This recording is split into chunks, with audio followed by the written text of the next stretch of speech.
there's no, secret that to the fact that nowadays we really don't know where our meat is coming from.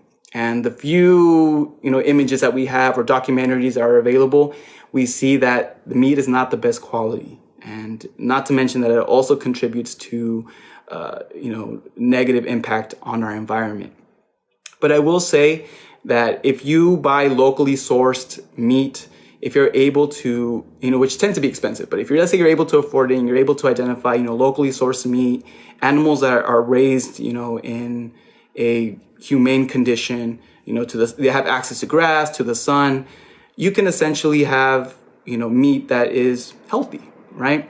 And, and I always tie it back. And those of you that might be tuned in that may, come from a, long line of individuals that grew their own food. I always like to use my grandma as an example who would, if she wanted chicken, she killed her own chicken. If she knew she wanted eggs and she knew she had to feed her chickens and she knew she had to feed them good stuff. And she gave them the room and the space to roam around. And essentially my grandmother lived to be 102 years old, right? And she wasn't consuming a vegan diet or a plant-based diet, but she was making sure that the food that she was consuming was of quality, which I think is an issue now, because a lot of us really don't know where our food comes from.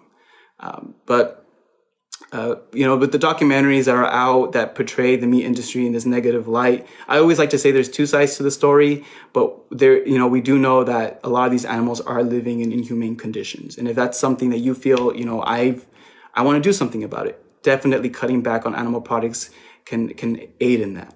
Okay.